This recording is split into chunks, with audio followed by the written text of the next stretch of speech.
Groups within Australia that are dedicated to the boycott, divestment and sanctions or BDS campaign against Israel feel that their campaign and civil liberties are under attack. Despite a unified statement by the Australian BDS groups outlining their action as being opposed to Israel's violations of the Fourth Geneva Convention and numerous UN resolutions, BDS campaigners are being labelled as anti-Semitic, not only by the mainstream media, but also by politicians from the two major parties in government. I think the response to the Max Brenner protests that have been happening here in Australia have been, totally over the top. The police having arrested 19 people in Melbourne and 2 up here in Sydney. On the part of the politicians, completely over the top. They've been trying to smear this campaign as anti-Semitism, comparing us to, the Nazis. To suggest somehow that people who are protesting peacefully outside a Israeli chocolate shop are the same as Nazis in Berlin in 1935 who were destroying Jewish businesses. I mean, that comparison is being made by politicians, the Jewish community, union leaders.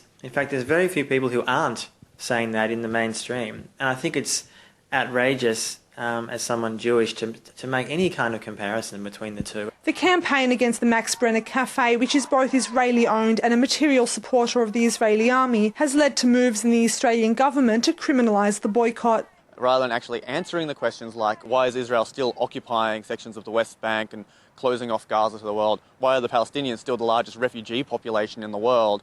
These are some of the key questions that BDS is trying to bring out and tackle. Well, why is talking about this and trying to say that, all we're asking for is Israel to abide by international law anti-Semitic?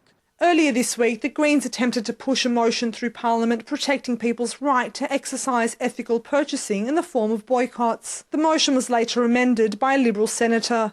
What we're just talking about here is the need to ensure that consumers have a right to ethically make decisions on their own and that people have a democratic right to choose what they will buy.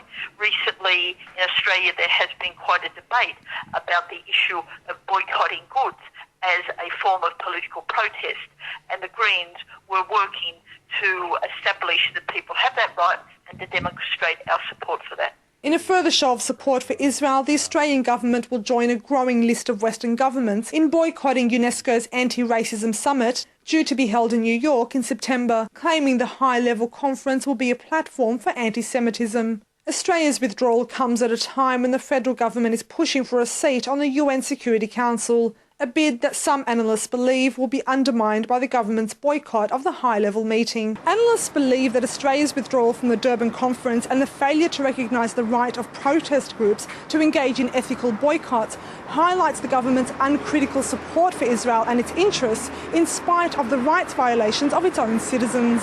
Rihab Sharita, Press TV, Sydney.